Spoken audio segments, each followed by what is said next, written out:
Mas a gente começa o nosso Tribuna desta segunda-feira falando sobre um tema que eu acompanhei, recebi um vídeo e fiquei realmente impressionado. O poder da oração no auxílio ao tratamento médico.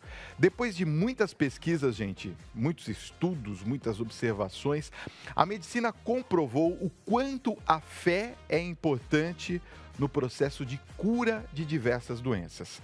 Quem vai conversar conosco a respeito deste assunto é o cardiologista que, desde a década de 70, integra o corpo clínico do Instituto do Coração do HC, da Faculdade de Medicina da USP, é autor de vários best-sellers no Brasil e no exterior também, e membro da Academia Cristã de Letras, Dr. Roque Marcos Savioli. É agora ao vivo, nós estamos começando o talk show mais interativo da televisão brasileira, ao vivo, hein? 8 horas 35 minutos. O nosso Tribuna Independente está no ar, feito com o coração, especialmente para você.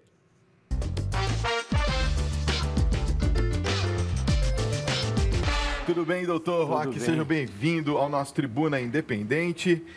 E o senhor tem um livro muito interessante aqui, né? Milagres que a medicina não contou. Esse é um dos best-sellers, né? Mais de 500 mil exemplares. Esse foi o primeiro livro que eu escrevi, quer dizer, foi vamos dizer, o primeiro passo de toda a história na minha vida, né? Do ponto de vista de estudos de espiritualidade e saúde. Certo. Aqui tem relatos? Tem. Como é... São 12 casos, 13 casos que eu conto de onde realmente Deus interveio e Deus intervém, né? Olha, eu assisti um vídeo e esse foi a motivação principal para que eu pudesse, que eu convidasse o senhor para estar aqui ao nosso programa. E nesse vídeo o senhor falava muito sobre o poder da oração, né? E o poder que ele é exercido do ponto de vista médico. Queria que o senhor falasse um pouquinho para o nosso telespectador qual que é a importância da fé, de uma maneira geral, não só da oração, mas da fé de uma maneira geral, na cura de um paciente. Veja bem, eu falo sempre em espiritualidade, né? A espiritualidade de uma forma global, que você tem uma relação. Porque veja só, o ser humano, ele precisa estar bem com ele mesmo, ele precisa estar bem com o Criador, ele precisa estar bem com o meio ambiente e com o outro. Isso para te dar uma saúde total. Então, a espiritualidade é extremamente importante para isso, nesse sentido, porque tem muitas situações que a doença não faz parte do plano de Deus.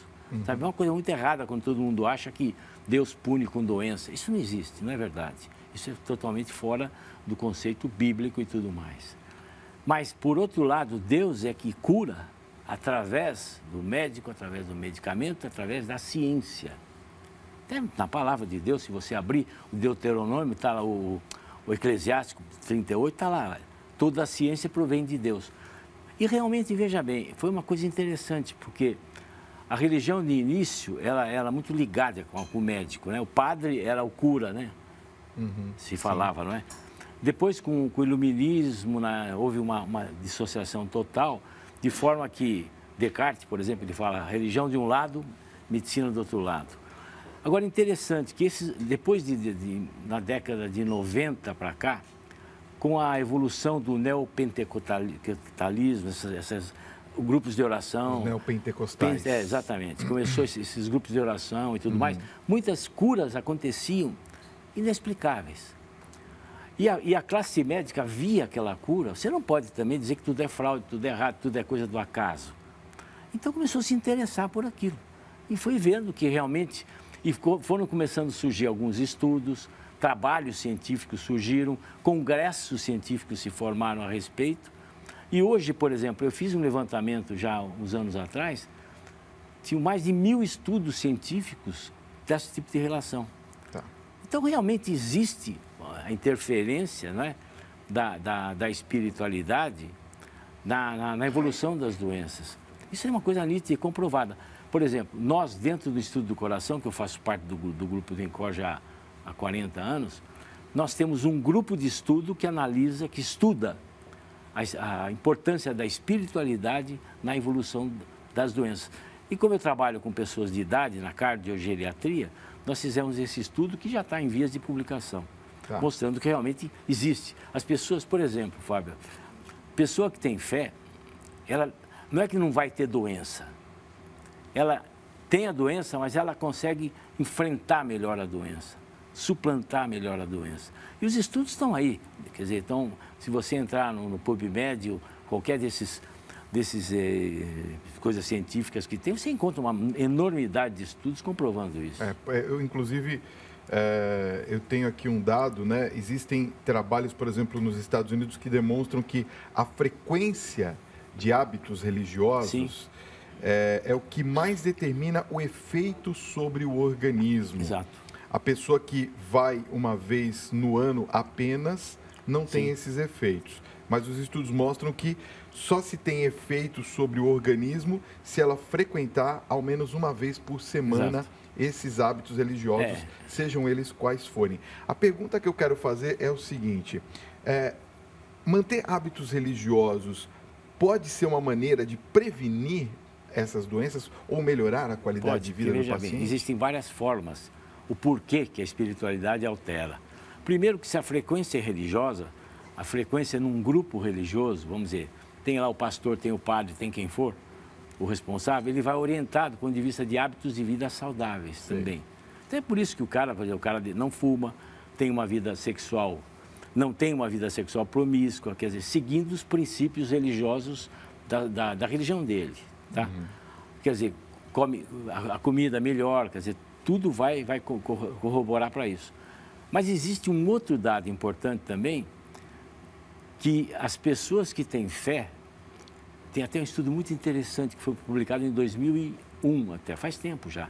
Pessoas que têm fé, têm áreas cerebrais que eles são estimuladas durante a oração. Áreas cerebrais essas que têm relação com partes do cérebro da imunidade. Até por isso que, por exemplo, pessoas que têm fé, que rezam bastante, elas têm menos doença do que as outras pessoas. Quer dizer, elas criam uma espécie de uma barreira? Não, elas têm a imunidade delas. A imunidade é diferente. Elas são, vamos dizer assim, mais desenvolvidas. Se defendem melhor. Se defendem melhor. Exato. Nós vamos falar sobre o seu trabalho, que tem um trabalho no INCOR que é desenvolvido. Isso. Vamos falar daqui a pouquinho sobre isso? Pode ser? Pode, claro. Então tá bom. Eu vou pedir que o senhor aguarde aqui um minutinho que eu quero falar. Doutor, olha, eu queria falar um pouquinho sobre as pesquisas que são realizadas lá no INCOR. O INCOR desenvolve essas pesquisas relacionando, né, o poder da fé com a melhora dos pacientes. Quais são os resultados que o senhor já pôde observar nessas pesquisas do INCOR? Nós temos uma pesquisa só, né, de 190 pacientes com idade acima de 65 anos. Certo. Que mostrou que as pessoas, e relacionando com depressão, que depressão é um problema muito sério, né? Hoje em dia, é uma doença terrível. E nós percebemos que as pessoas que têm fé, elas têm uma menor incidência de depressão. São pessoas que conseguem viver melhor. As pessoas que têm fé, que frequentam uma denominação religiosa, elas controlam melhor os fatores de risco do coração.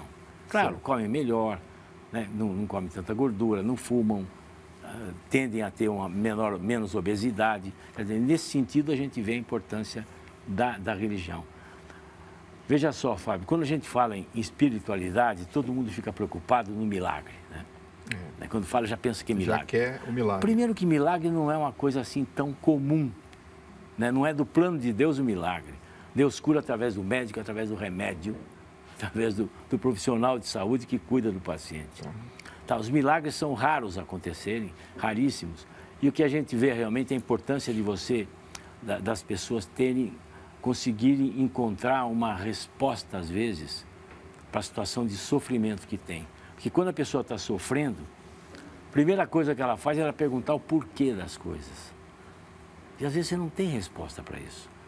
Você não tem como explicar por que uma criança nasce com problema congênito, você não tem como explicar por que dá o câncer.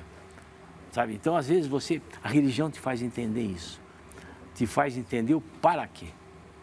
Sabe, às vezes uma situação, um infarto, eu vejo muito isso, né? Um infarto num cara jovem. Você não pergunta o porquê, você vai perguntar para que serviu aquilo lá, né? Quer dizer, o cara mudar de vida, trabalhar menos, dar mais importância à família e tudo mais. Nesse sentido que é importante você ter esse lado. E nós temos feito, graças a Deus, graças a esse livro meu, muitos profissionais de saúde, muitos médicos, que começaram a ver também o paciente por uma outra forma. Porque quando você vê a espiritualidade, quando você tem uma religião, você tem uma fé, você tem um Deus com você, você vê o doente de uma forma diferente. Você não vê uma doença que está na sua frente. Você vê um ser humano que tem uma doença. Eu acho que importante foi isso, sabe? Muitos e muitos médicos começaram a entrar nessa história toda, entendendo e deixar de lado um pouco aquela vergonha que o médico tem de falar que tem uma fé. Quer dizer, ele agora trabalha com esse dado da fé, Trabalha, né? claro. Você sabe que eu assistindo aquele vídeo, eu faço referência a ele porque o senhor me chamou a atenção de uma informação. Nós estamos falando até agora, e o telespectador, a telespectadora que nos acompanha, está falando da fé dela, né? Sim, Da pessoa sim, que está doente. sim. Mas no vídeo o senhor fala uma coisa interessante. O senhor dá um dado de um grupo de pessoas Sim. que foi pedido para que se rezassem para aquelas pessoas. Queria que você Exatamente. contasse Claro. essa história para a gente. E qual foi o resultado dessa história? Esse trabalho foi feito na Harvard, que é uma universidade extremamente conhecida, uma das melhores escolas de medicina do mundo, né? Certo. Então, dentro de uma UTI, eles pegaram os pacientes que iam internando assim aleatoriamente. Deram um número de 1 a 900. Certo. Pegaram um grupo de pessoas e falaram, olha, vocês vão rezar para o paciente número X, Y, Z. E começaram a rezar. Então, depois de um certo tempo, eles viram que as pessoas que recebiam a oração à distância, porque o cara que estava lá, o doente, não sabia que Ele não estavam rezando sabia. nada, ninguém. E ninguém sabia para quem que estava rezando, sabia que rezava para um número lá, um nome. Tá. A evolução era diferente. Então, as condições de alta foram mais rápidas, foram precoces. Então, essa história da oração de intercessão, que a gente tem muito no meio católico, né? Então, é real, isso se comprovou. Teve um outro estudo feito, bem mais antigo, em 1988, na Califórnia, também mostrando a mesma coisa. Pacientes que recebiam oração dentro da UTI, aqueles que recebiam oração, eles tiveram uma evolução melhor do que aqueles que não recebiam. Mas existem muitas críticas, sabe, também, a esse tipo de metodologia, sabe? Certo. Porque em ciência você precisa repetir os dados em vários locais diferentes. Tá? E são estudos observacionais, aconteceram ali naquele grupo de estudo. Então existem essas críticas todas, mas de qualquer forma é um estudo que está aí publicado, né? Agora, qual que é a importância da família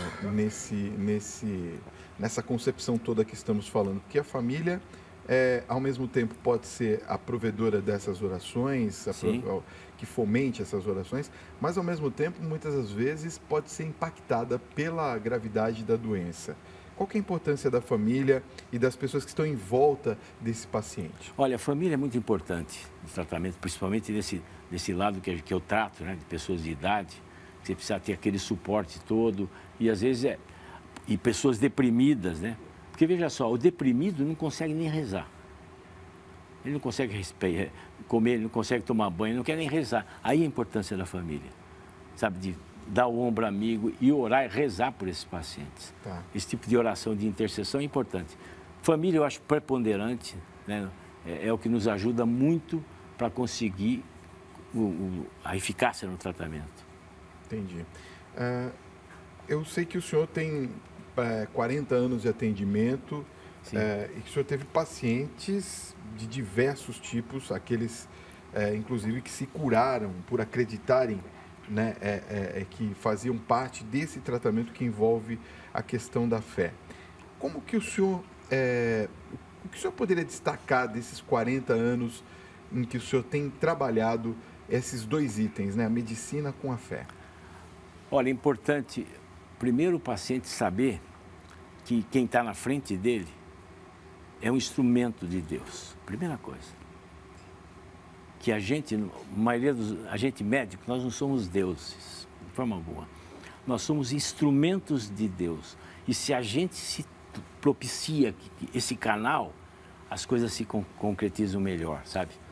Eu acho que a fé do paciente é importante, a fé do médico é importante, sabe? Nesse dado momento, dentro de um consultório médico, muitas coisas maravilhosas acontecem por isso. Você sabe, por exemplo, uma das coisas que é muito importante, muito interessante, é a própria confissão, sabe? O próprio Jung, o Jung, que foi um tremendo psiquiatra, né? Um famosíssimo, né? Que todo mundo conhece as histórias do Jung. O próprio Jung, por exemplo, que era de formação pastoral, ele era protestante, ele diz que uma das coisas chatas e ruins do protestantismo foi perder a simbologia cristã, do que o cristianismo tem, que é a própria confissão.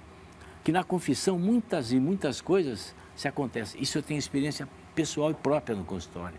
Que às vezes eu mando a pessoa confessar, elas voltam diferentes. Poxa vida. É. Principalmente com relação à depressão, complexos de culpa. Se liberta daquilo. Tem coisas espetaculares que acontecem. Tá. Daqui a pouquinho o senhor conta então uma pra gente, pode ser? Conta. Então tá certo. Fica aqui que eu já volto. Deixa eu falar. Doutor, eu queria falar um pouquinho sobre Sabe que as pessoas em casa que nos acompanham, elas são motivadas por exemplos, né? Testemunhos, histórias. Eu queria que o senhor contasse pra gente um caso especial, alguma coisa que o impactou, que falou assim, olha, realmente nós estamos no caminho certo com essa pesquisa. Bom, da pesquisa não tenho. Claro, as pesquisas são coisas diferentes, né? Você analisa do ponto de vista estatístico as coisas. Casos que aconteceram comigo estão nesse livro. Tá. Num desses, eu tenho 16 livros publicados já. Certo. Sendo que alguns na França, na Itália, na Espanha, Portugal. Então, eu acho que a pessoa pode... Eu gostaria que lessem o livro para ver as histórias. Mas, Fábio, uma coisa importante é o seguinte. A fé não substitui o remédio. Tá? Isso que é importante. Você tem fé, você acredita que Deus vai te curar, mas Deus te cura pelo remédio e pelo médico. Tá? Essa história toda, que acontece muito nos nossos irmãos protestantes e mesmo dentro da nossa religião católica, muita gente abandona tratamento, deixa de tomar remédio por conta de que Deus vai curar, Deus já curou. Não é assim. Eu já tive experiências terríveis no consultório, de uma pessoa, por exemplo, que eu fiquei meses e meses para controlar uma insuficiência cardíaca, sabe, aquela falta de ar, inchaço, você acerta remedinho aqui, remedinho ali, vai... A hora que o cara ficou legal, ele sumiu. Depois de um tempo ele voltou inchado de novo. Falei, o que aconteceu? Ah, doutor, eu fui num grupo de oração e o coordenador estava dizendo que Jesus estava curando, eu tomei posse da bênção, parei de tomar remédio. Olha a situação que ficou. Entendi. Então, isso que é importante. Muita gente acha que o fato de você tomar remédio é porque você não tem fé. Não, não é. Ao contrário, você tem que tomar medicação porque Deus é que criou aquilo. Entendi. Isso é básico. Eu gosto de aproveitar sempre a mídia que eu vou para falar esse lado. E segundo, que consultório não é púlpito religioso. Tá, eu estou fazendo uma consulta, mas ali não é púlpito religioso. Isso eu falo para os colegas também. Porque a gente não pode interferir na religião de ninguém. Você está tratando o paciente. Agora, se o cara quer falar com você em religião, tudo bem, você conversa. Você tem que estar preparado para isso, claro. Mas você não pode incutir ao paciente a tua religião. Que eu acho isso um absurdo, né? Deus nos deu o livre-arbítrio, né? E o paciente tem direito de... Agora, você não pode aproveitar a fragilidade de um paciente que chega no teu consultório e ficar querendo que ele mude de religião. Ou fique com a sua religião. Isso não pode, isso não existe. Então, eu acho importante esse tipo de oportunidade que você está me dando para a gente deixar bem claro isso. Olha, uma coisa que a gente poderia complementar aqui o que o senhor está falando seria a respeito, por exemplo, daquelas pessoas que muitas das vezes são motivadas a ir até um determinado médico porque tem uma doença psicossomática, Sim. ou seja, começa na mente e depois somatiza-se no corpo. Mas existe também aquela situação em que acontece o inverso, que a fé permite com que a cura se torne mais rápida? Sim, porque, olha, 70% dos pacientes que chegam no meu consultório, de cardiologista ou de clínico, eles não têm a dor que eles sentem no peito, não é cardíaca.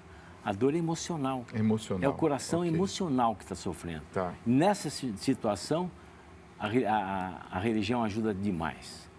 Demais. Porque você vai mostrar para o paciente que depois que se afasta, né, toda a causa física, não é verdade? Você vai mostrar para ele que ele tem um lado de algum problema que ele tem, que aí realmente aí nessa situação a fé ajuda demais. Olha, vou mostrar mais uma vez aqui o livro do Dr. Roque Marcos Savioli. Está aqui, tá Tem muita gente perguntando onde encontra os livros. Qualquer livraria, Qualquer você livraria acha, encontra, não necessariamente somente as católicas, né? Não todas têm, e o prefácio é do Padre Fábio de Mello. Do Padre Fábio de Mello, ok. E se vocês quiserem mais informações, tem o Facebook, é Dr. Roque Marcos Savioli, está aparecendo aí no vídeo. Tem o blog do doutor, que eu entrei hoje, é muito bom, tem... Tem estudos que eu passo. Tem um monte de coisa bacana, é www.roque, né, como está aqui no vídeo, ó, roque.clinicasavioli.com.br, e tem o site da clínica também com informações para você que de repente quer fazer um tratamento, www.clinicasavioli.com.br. Doutor, queria agradecer muito sua presença nessa noite, foi muito bom o nosso papo. Obrigado por ter vindo. Muito obrigado pela oportunidade.